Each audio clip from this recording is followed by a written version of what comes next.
Welcome. My name is Ryan Haggerty. I am a program manager here with the Warhol Academy.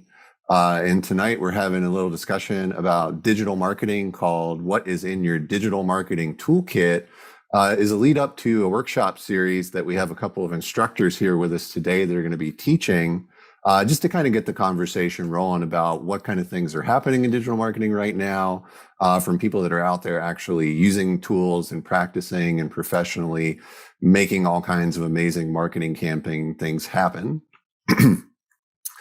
So as I said, my name is Ryan. I'm with the Warhol Academy. I'm going to give you just a quick little intro to some of the things you can expect to see from us the next couple of months. Obviously, we're doing these discussions as a lead up to the workshops that I was talking about, which are capacity building workshops. So that's for anybody from a small business owner who's trying to grow their small business, perhaps somebody who's working in one career pathway who wants to jump into something new and have some humans to learn from. But it could also be an existing organization that just wants to build some capacity in a subject such as digital marketing, and kind of learn from others and build your network so you can kind of build capacity within your own organization to do more. So with me, also in these lovely little boxes here on Zoom with these cool backgrounds, first up is Maddi Love, who currently heads up Love Digital. She's the founder of that. In addition to that, she also facilitates the Cloud Advisor Executive Education Program at Carnegie Mellon University. And I've known Maddi for a while, and I've seen her empower many budding digital entrepreneurs in her role as an instructor, a mentor, and just, a friendly voice to talk to. And I've seen that happen through Academy Pittsburgh, as well as the Pittsburgh Startup Pre-Accelerator, lots of word salad there, where she served as a city director. And what that really translated to is her helping many small businesses and startups not only successfully launch, but consistently grow their brands into national establishments. So, and part of storytelling and digital marketing is sharing some data. So just a quick data factoid about Maddi. While she was actually in a previous role as the director of digital marketing with WorkHard Digital, over 2 years, she helped connect freelancers and job seekers to opportunities totaling $1.5 million in contract work and salaries. So that was money in their pockets from learning some of these same skills. So way to go, Maddi. And the final thing that I'll say before I finish up your intro, Maddi's workshop will be on e-commerce, and that's going to be on September 20th. So thank you for being here with us, Maddi. And is there anything you wanted to share really quickly about what people might look forward to in that e-commerce workshop? Yeah, so the e-commerce workshop's coming at an awesome time. We're ramping up into the holidays in marketing world. So it's really about how to get your product online, how to get eyes on it, and how to make sure that it becomes sustainable on the internet. It's all real estate, so make sure you capture it. Nice. And it's very timely, as you said. So thank you. Thank you for joining us.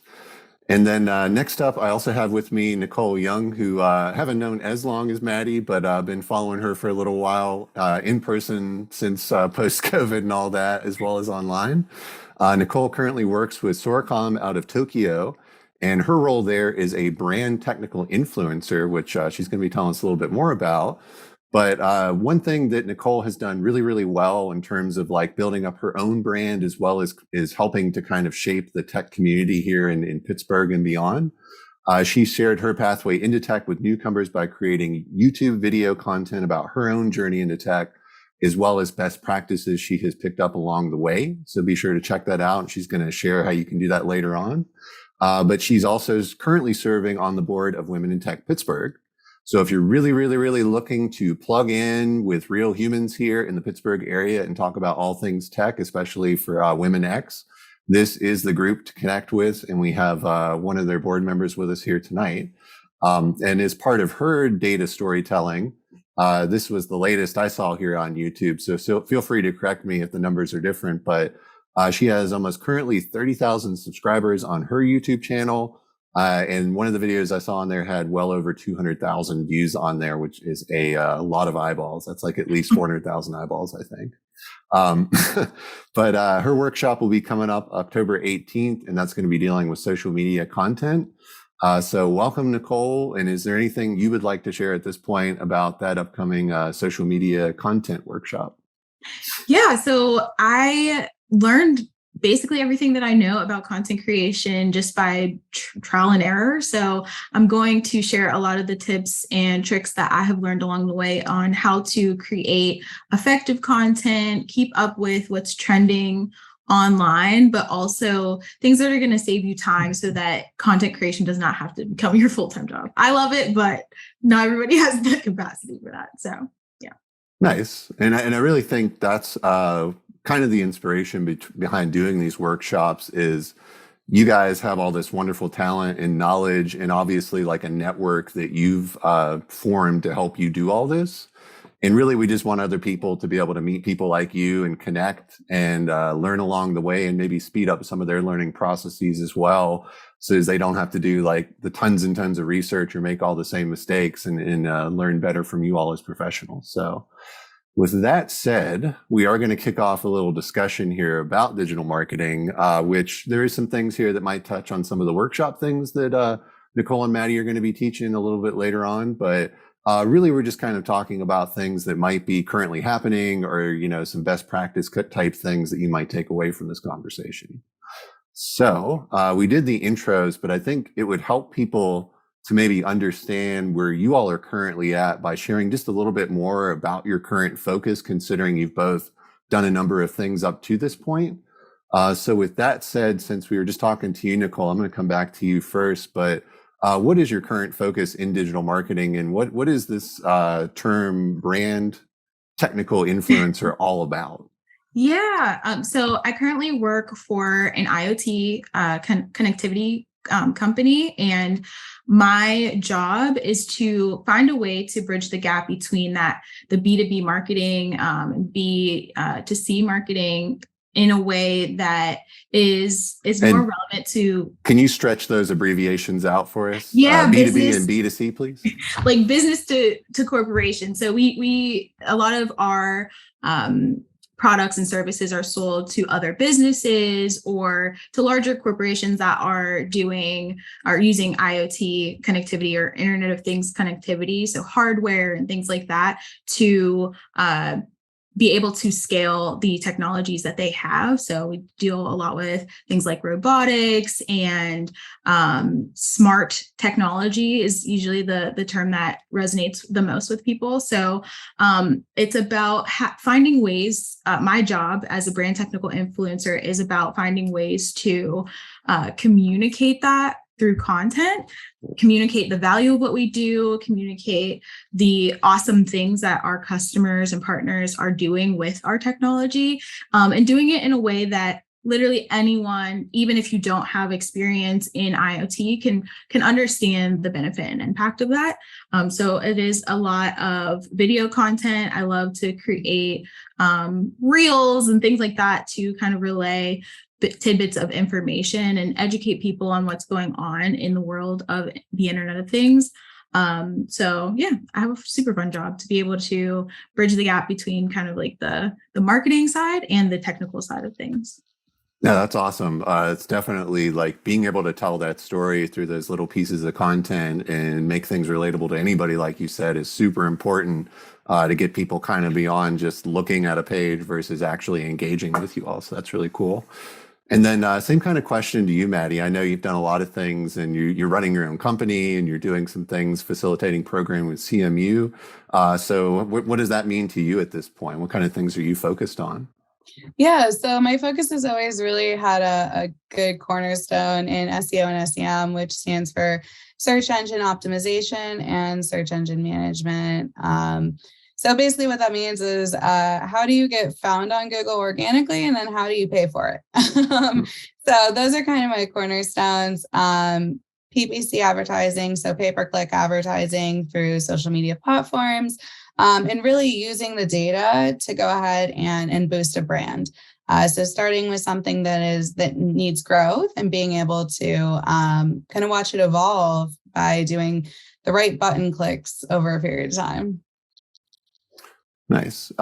So within all that, you're like using tons of different platforms and connecting all these different dots, which we'll get into in some other questions. But it still sounds like there's that classic SEO, SEM formula that really comes through in your day-to-day job. So based off what you both said, and considering you're coming from some slightly different industries and things like that, I have a feeling there's going to be a lot of answers to this question that's coming up next. But really, in what industries do you see it as being key to being up to date on a lot of the practices that are going to give you effective digital marketing? Like where, and maybe I'll rephrase that a little bit. Like if I'm someone who's thinking about transitioning into doing these kind of roles, like what industries should I be looking at? Maybe especially here in our region, where do you see these skills coming in the most use or being the most valued? And I guess I'll kick this to Maddi first, since you went first, Nicole. Sure. So I am a huge proponent of the fact that digital marketing is necessary in absolutely every single industry. I don't care if it's research, it doesn't matter. It's how people are able to get their thoughts out into this internet void that we all live in. It's never been more important than it is now, especially, post-COVID, going back into sort of the real world here, to be able to utilize the skills that digital marketing brings. I think specifically for Pittsburgh, it's really interesting today, but definitely startups need digital marketing so much, right?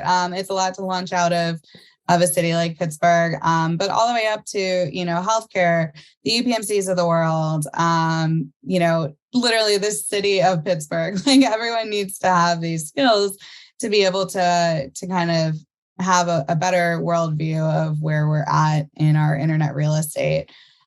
Certainly small businesses can get a huge leg up here. Anyone who's trying to launch a company, a product, service, an idea, this is how you can get ahead of the pack really easily, is by utilizing skills like this in digital marketing. Nice. So very widespread, but you gave a couple of specific use cases, which are good there too. And then do you have anything you wanted to add to that, Nicole, or even thinking about Pittsburgh or this region? I know you're working with a startup that's actually based out of Japan with a global team, but yeah, what are your thoughts? I honestly couldn't have said it better than Maddi did. Like, she touched everything. I definitely think, from my own experience here in Pittsburgh, that working with small businesses and utilizing those skills to help maximize the amount of reach that you have there, and getting in with startups was super big for me as well. So I completely agree. And just a quick follow-up to that one that I think also makes sense if someone's kind of new to these roles.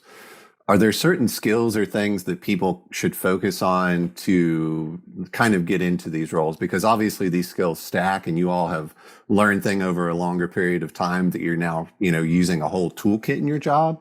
But what are some essentials maybe that people should be thinking about, just in terms of like what's a marketable skill at this point, whether you're a small business working with clients or someone who's a job seeker or anywhere in between? And I'll kick it to whoever would like to go first. I'll hop in really quickly and just say you have to constantly be researching in this field, and who was really good at something 3 years ago might really not be good at it now.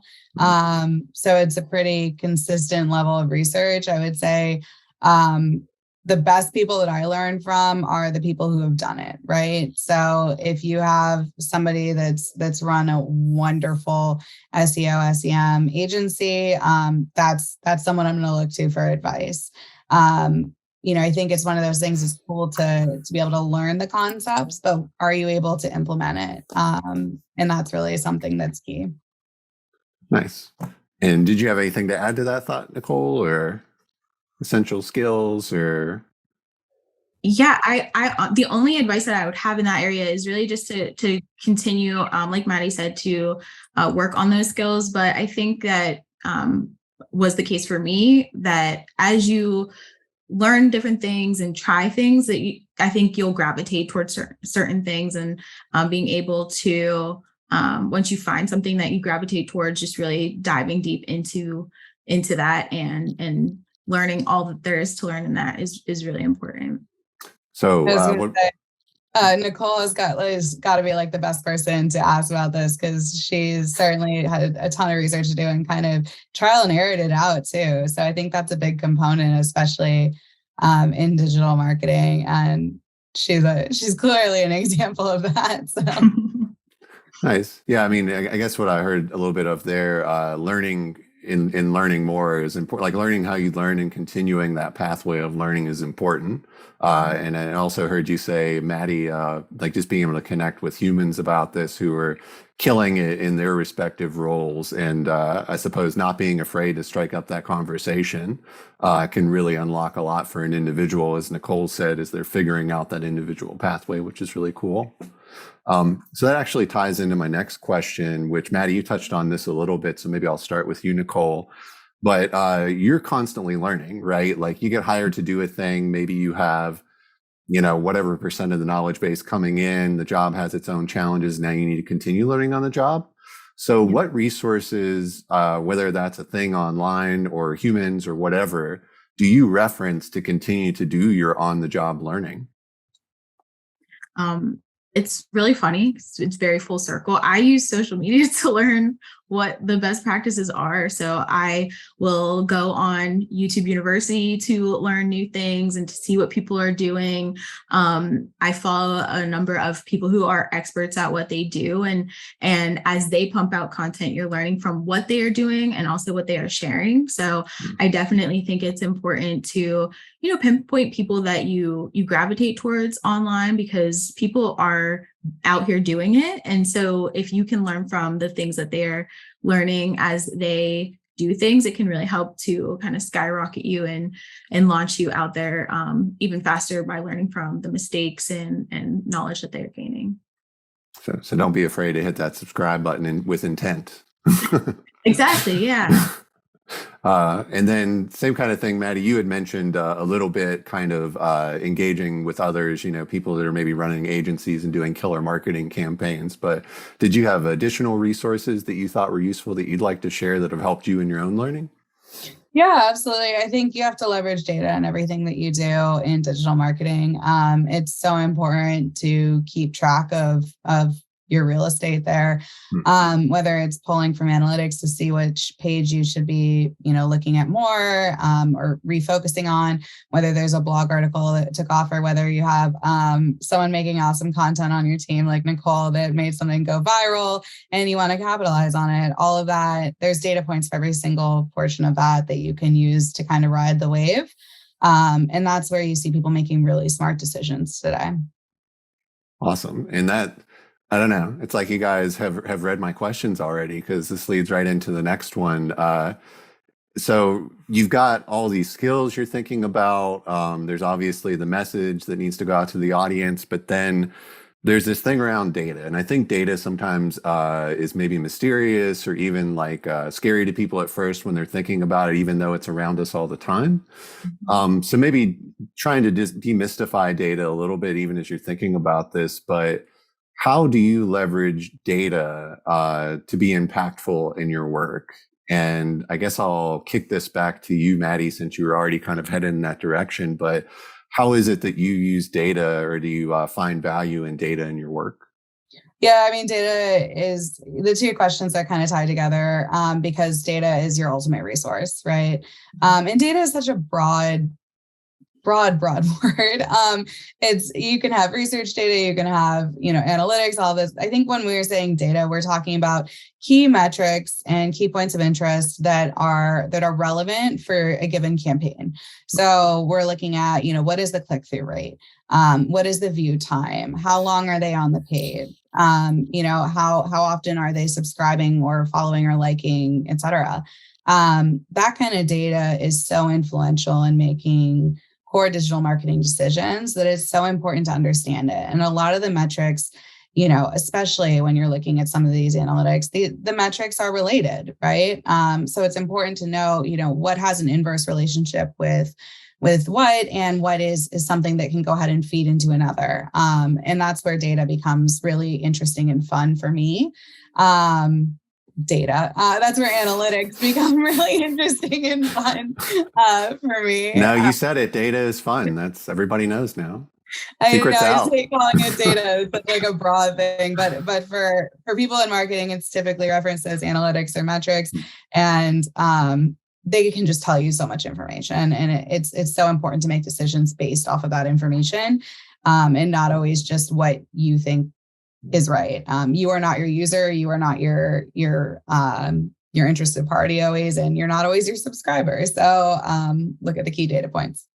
Nice. So data is super helpful, it sounds like, in all these decision making, especially when it comes to, how much money is being devoted to the marketing budget. Like that data can really prove out how that money was spent and what kind of return they got on it for sure. And then same kind of thing to you, Nicole. Is there some other thoughts you had on, obviously you're doing some different things in your role, but in how data is impactful or how you're leveraging it in the work that you do? Yeah, I've come to really love looking at the analytics and really learning to read what it is telling me, because it's like instant feedback for where the direction you can take your content. So if I post something, you try, different styles of content and you get that feedback and you can decide whether it's something that resonates with your audience or something that you can move on from. The platforms that are my favorite, such as YouTube, are the ones that give you the most like in-depth, rich analytics and metrics to look at. So I definitely think 100% what Maddi said. It's giving you basically the tools that you need, the blueprint that you need to kind of continue and course correct as you need to when you make content. So. And I'll ask one additional question to data, because I know I've seen this a lot on when people are kind of telling the stories of their own brand in terms of like listing their accomplishments on, say, like a LinkedIn or something like that.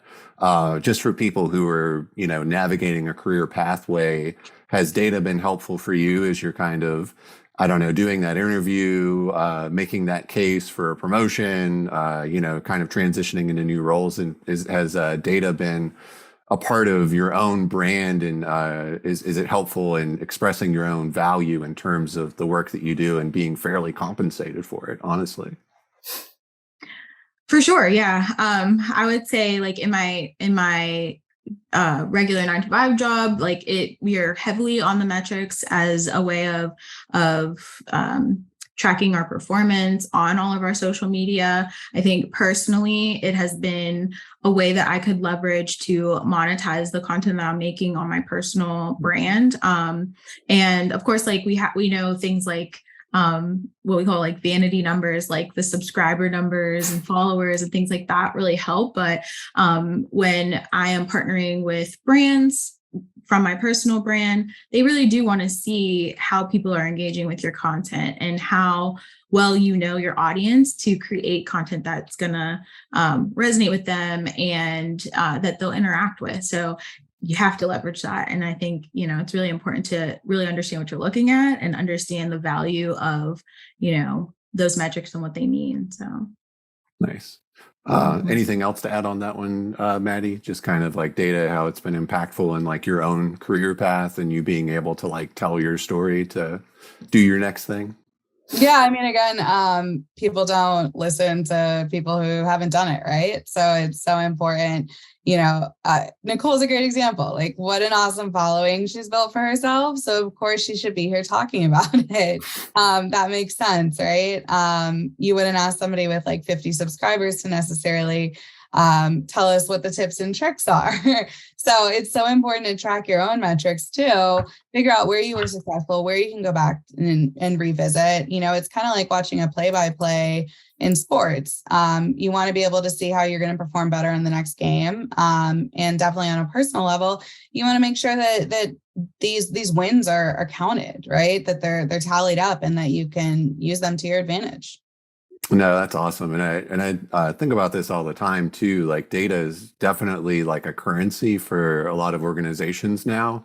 Whether you're talking about, ads and ad spends on Google and the Facebooks of the world, or just the fact that we're using, apps for free while data may be shared with third parties for various reasons, and companies are profiting from that. while we need to do things ethically as individuals with our brands, I think we can still definitely share some of the thoughts that you all just shared in thinking about how do you not only tell the story of your brand, but kind of show the value of your brand through some of those data points that you were just mentioning. So it's funny, you don't just have like a resume, you don't just have like an online presence, you almost have like a data profile in a way for the specific thing that you're trying to do to try to help connect those dots so people go, aha, Nicole, that's who I need. So yeah, you really got a cool. scoreboard, right? Yeah. You have your own personal scoreboard. So there's one question on here that I think we already kind of touched on a little bit in regards to some of the skill set stuff.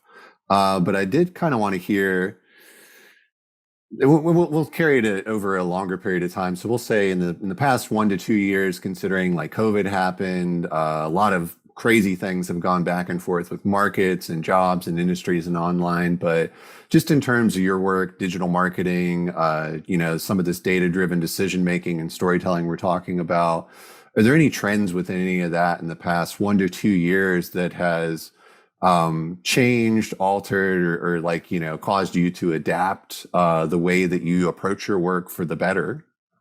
And I guess I'll start with you, Maddi, first on this one, but just thinking about past 1 to 2 years, any kind of trends or things that have been happening that have really caused you to have to change your approach or alter your approach to projects and work?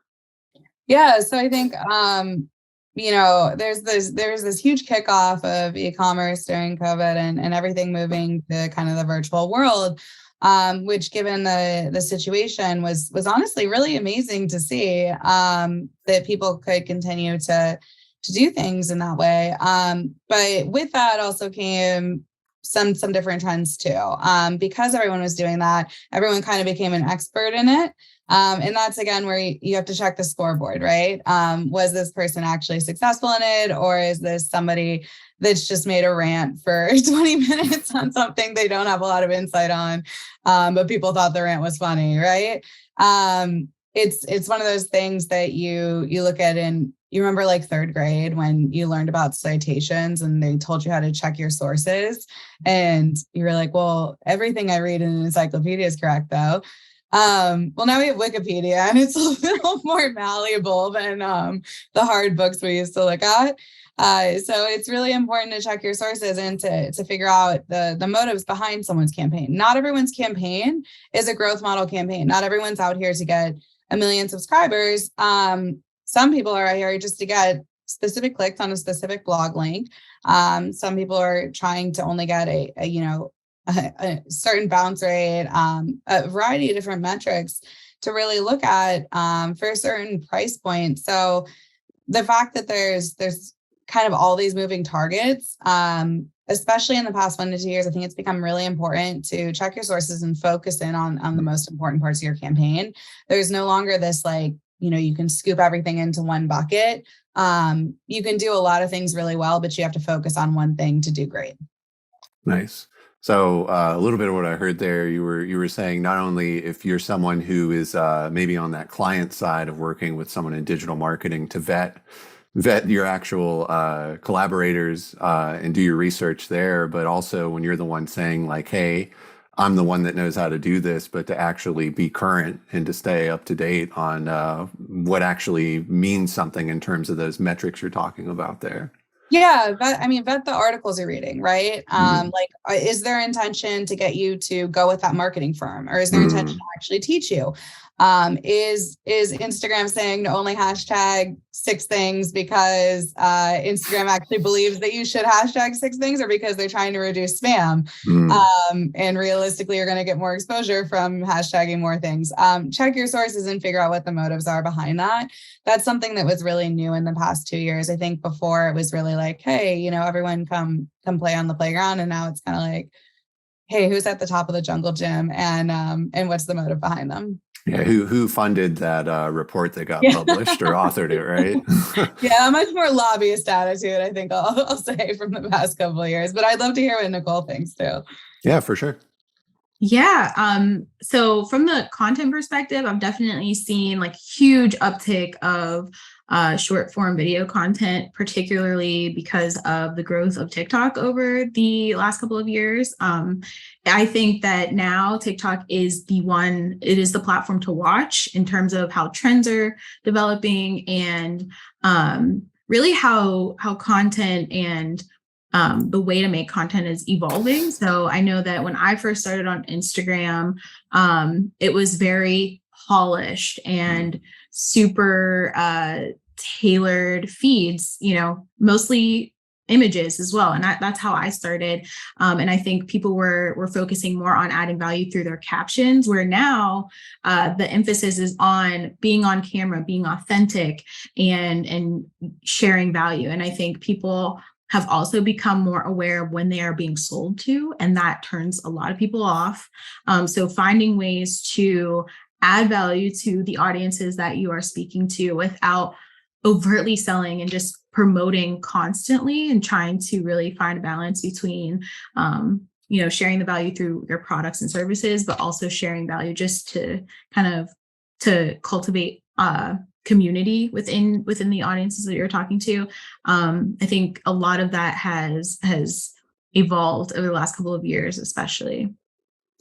Yeah, and I come from more of a media content creation kind of background, and I've definitely seen a lot of people who, are using tens of thousands of dollars worth of expensive video and audio equipment share some of those same thoughts you just said, where they'll do a video that's like super polished and see what that does. And then they'll do this quick one, basically covering the same thing with a smartphone. And like you said, more people see that as maybe being authentic, or maybe it's something approachable for them, or whatever the case may be. But there's definitely a response to that. And it may be also the fact that people are trying to and have better access to create things for themselves as well, that they may be thinking about doing something like that and are following somebody like you or Maddi would be doing to learn from them, which is all relevant. Like all those things are happening all at once, which is crazy. Sure. So we did have a question here from Jane. She was actually talking about some of the anxiety you might face in the digital marketing world, because there feels like this pressure to master a little bit of everything, which she mentions SEO, video production, social media, blogs, data analytics. And it feels like the profession has so many branches of demands. It's hard to establish a career when there is so much you could specialize in. So I think what Jane is asking here in this question is maybe what's helpful when people are trying to discern that pathway. You guys mentioned some of these things throughout this conversation, but maybe what helped you personally, or some things that are like maybe indicators for direction people might consider specializing in. And Nicole, Maddi, whoever wants to jump in on this one first. Go ahead. My bad. But yeah, for me, the advice that I would give is to just try to tackle one thing at a time. I know that there is this pressure, and I feel it even now of being omnipresent on all of these platforms and having them all nailed. But I think that really lean, if you are someone that's kind of tackling things on your own, I would say lean into what your strengths are. If you're a writer, focus on platforms where you can really showcase that. If you're not someone that really likes to be on camera, find ways to maybe create video where you don't have to be on camera, and just try to find ways to lean into the strengths that you have while still being mindful of what the trends are, and lean into that, because you can still add value and be successful in the content world without having to tackle every platform. Not everyone is Gary Vee, essentially. He has a huge team behind him. So baby steps. I think that's such good advice too. I really do believe that once you have kind of the groundwork laid, it's kind of like when you're a kid and you're trying out different sports in gym class. Like, as long as you have a basic understanding of how to catch a ball and maybe how to hit a ball, you can figure out what you like, or maybe you just don't like either of those and you can go into something else. But once kind of you've covered your bases and you have an understanding of just the regular day-to-day stuff, right? Like what's what's going to make something meaningful in content? What's going to give us the best ROI on our PPC campaign? How are we going to make sure that we are showing in the Google results, right? Once you have an understanding of kind of those basic things and a good starter kit for digital marketing, then you just kind of have to go with what feels right. There's no right or wrong reason. All of these different branches, people do every day in a very specialized form. And they go and they can dig in deeply. And the cool thing is that this stuff's always changing. So it's one of those things that you can actually catch up on. You don't have to do 25 years of research and have a PhD to actually like make some movement here. Because everything's always changing. It's a quick wave to follow as long as you have, the base level covered. Nice.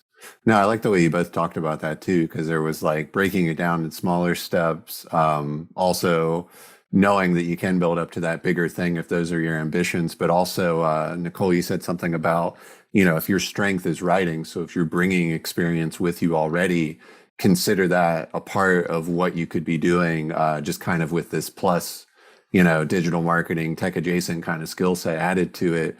And the one other thing I would throw out there too is a lot of times the things you guys are talking about with campaigns or reach or engaging with a particular audience, you also need some industry knowledge to really know how to tell the story of a thing, how to know, like, is this campaign doing well based off of the ROI for this particular industry?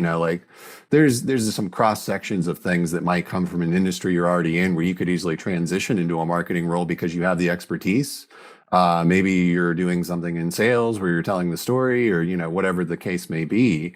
And maybe you just need to learn some of this SEO, SEM, or maybe you need to get a little bit better with these content creation tools. But people bring a lot of experience with them as well, as you mentioned, that they definitely shouldn't discount in that conversation to help them figure that out. So one of the other pieces that you've talked a little bit about that I think is also helpful for people to figure out ways to make work for them is just this idea of networking. So I think when a lot of people hear that word, they're like, oh, I have to go talk to people in public, and which could be networking. But, I'm just kind of curious from both of your perspectives. I know you've done a lot of different things, but how have you built up your network to kind of empower yourself to reach your own goals within your careers? And I think I'll kick this one to Maddi first. I would say just in a very general sense, be approachable and approach people, right? The cool thing about people that are good at what they do is they often like to talk about it and they often like to share it. So it's a really awesome experience to be able to learn from people like that. I think the other thing that's been really cool that's happened in the past, 1 to 2 years is that there's a lot of virtual ways to network now too, and to build on strengths that you have, right? Like there's SEO meetups across the country that I can log into at any moment and just like hang out with other SEO nerds. And that's a really cool and powerful thing. And you never know who's able to connect you with something else. But I think that the best thing to do to build up your network to be able to kind of hit your goals is just make friends as you're going. Make friends, and the things that you find interesting, share those interests. That's the most genuine way to have a platform to stand on. If you go into a networking event being like, I need to get 10 phone numbers and 18 email addresses, it never really goes that way, right? But if you go saying, hey, I'm gonna eat some cool appetizers and make like 5 new best friends, chances are you're gonna be able to empower your network pretty well.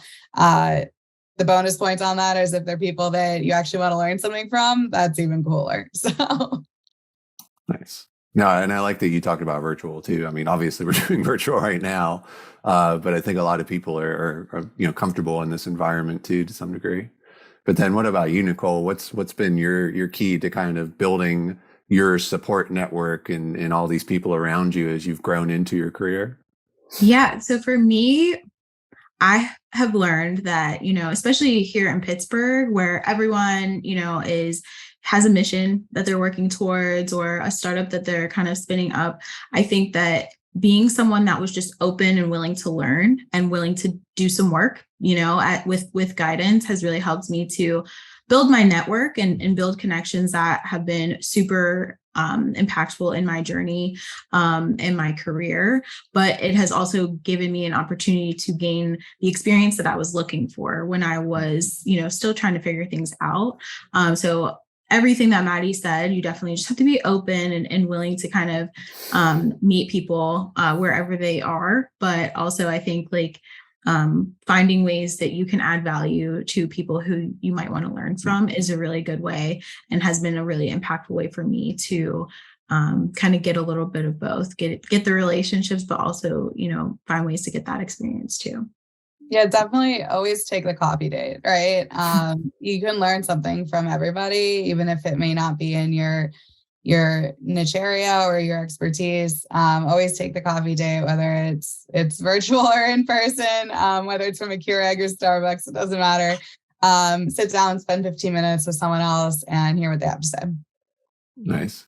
No, I like that open-mindedness. And then Nicole, what you were saying kind of about that give and take relates back to what you were saying with online audiences too. Like, we're all humans operating out here, even though our profile may not look like us or whatever online, like we respond to a lot of the same kind of motivators. So that's really cool to hear. So the final question I have here for this discussion is really just kind of going back to some people that are maybe new to this, or maybe trying to engage with other digital marketers, but really, when people are trying to get into the digital marketing world, I think you commented on a lot of the things that they should think about doing. This is kind of flipping that question a little bit. So for someone who's trying to get into digital marketing, what are some things that maybe they shouldn't stress as much about, or maybe shouldn't worry about over-investing themselves into? And I know this could go in a number of different directions, but I know myself, I'll oftentimes get OCD about certain things that aren't necessarily the priority when other things should be. And feel free if you want to share more of the what you should do, but maybe just thinking about what are some things that people should not be as stressed about when they're trying to break into all this. And maybe I'll kick that to you, Nicole, first.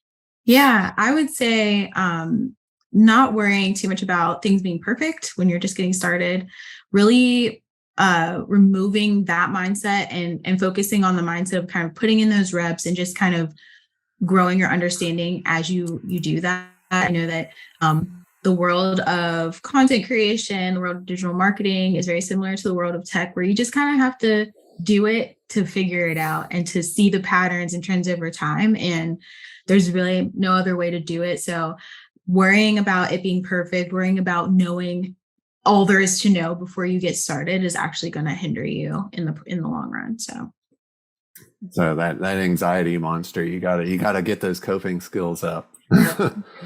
Yeah. Same kind of thing for you, Maddi. What are some things that people are probably stressing too much about that you would say, hey, you shouldn't be investing as much time in that, and maybe worry about other things? Yeah, I think Nicole really hit the nail on the head. Don't worry about being an expert in everything. There are brands that launch every single day that do really, really, really well just because they launched. Getting something out there is more important than getting everything completely organized, fully perfect, knowing every single metric and how it relates. Of course, those things help. Of course, that's a leg up, but you don't need to know how to code an entire website back end to get your storefront launched, right? You don't have to know every single thing about a given topic to write a blog article on it. You can learn stuff every day and still be putting things out there. And you don't have to know how every single metric relates to be able to get your stuff seen, right? Does it help? Absolutely, but it shouldn't prevent you from doing everything that you want to do.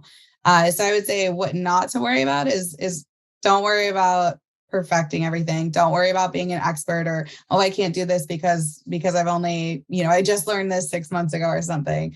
There are people who do that all the time. It's often, especially in digital marketing, when you're starting out, it's a fake it till you make it, right? You may not know absolutely everything, but you got to get started somewhere, and you got to push the buttons and make the things go. Yeah. And to piggyback off of what you were saying, Maddi, because I completely agree. I think something that really helped me, especially with like putting myself out there in content, was that even if I'm not an expert, there is someone that knows less about the topics I'm talking about than I do. So I can add value in that way. So you don't have to always be like the most expertise person in that area to be able to share value in it.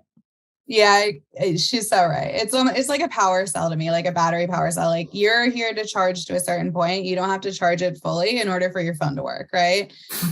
You just need to get it started and start rolling. And definitely for Nicole, like putting yourself out there is so hard. And if you can do that, you're going to be fine. Nice. So, as much as we all have all these emotions and thoughts bottled up inside of us that are doubting that we have the ability to do a thing, sometimes just getting started is like the best first step you can take. Which that is our final question, but I kind of wanted to wrap up with this thought because I think a lot of what people get frustrated is doing things on their own a lot of times, and they kind of get to maybe a certain blocker in that pathway. You know, maybe somebody's trying to learn how to code a website and something's just not displaying right, and they don't have another human to turn to ask a question. Or maybe they're that internal person in a company and they're being asked to make a purchasing decision, and they feel like there's a lot of pressure on them now when they've got to like, you know, go do all this research and maybe try to find an expert like yourselves to really find out which platform's the right one. But I think at that point, usually what I've seen people do is reach out to other humans. And that could be, you know, as you mentioned, going to the networking event, having that cup of coffee, going to a workshop, finding a meetup group, like, you know, connecting with a mentor is probably like the golden standard for all of it, is that person who's going to help you throughout your career.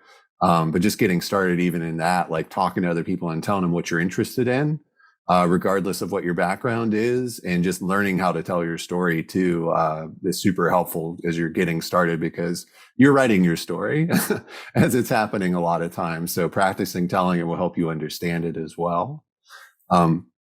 So with all that said, I did kind of want to leave everybody with a quick reminder about those workshops, and then give our guests a chance to kind of plug some other things that they may be up to. So Maddi's going to be doing a e-commerce workshop, which is actually a 3-week long workshop, and all the specific dates are on our Eventbrite. I'll be posting it along with the copy whenever we reshare this video. And that's actually happening starting on September 20th. And then you have Nicole's in her social media content tips and tricks coming up on October 18th. That's a 1-week long workshop. And once again, that's going to be through our Eventbrite as well. And then I'll just kind of open this opportunity, which we can share some of this in the copy, obviously, when we repost the video too. But what's something that either of you is up to that you wanted to kind of like highlight or share with people, or in lieu of that, if you just kind of want to share with how people can best connect with you? And I'll kick that back to you first, Maddi.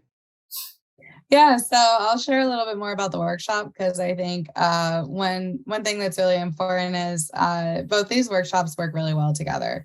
So the e-commerce one, you'll be able to kind of build your own brand from the startup, understand you know, what some of these base level metrics are, and have sort of an analytical take on social media. And it feeds so well into Nicole's workshop, which is you know, a week or two after, where you figure out how to make that content quickly, how to develop it, how to be able to be useful once you know how to use the system, right? Once you can push the buttons and you can see the numbers, how do you make it be something that's worthwhile for people and something that's meaningful? So I think that what I'd like to plug is just both the workshops. If you're going to take one, definitely take the other, and make sure that you have kind of a wide breadth of knowledge. There's nothing more cool than being able to kind of have both things go hand in hand. Got those steps building. They're building. Yeah, sure. And then what about you, Nicole? What would you like to plug here? I completely agree with what Maddi said. I'm really excited to see how this all comes together. In general, if anyone wanted to connect with me, Nicole.Young, Nicole like the period, Young is where you can find me on most every channel. But yeah, I'm really excited to see how these workshops come together. Woohoo! Thank you for everyone who's watching this virtually. And once again, my name is Ryan Haggerty. I'm here as a program manager with the Warhol Academy. And we have some workshops coming up for you to look forward to as well as more of these discussions. So we'll see you next time. Thanks.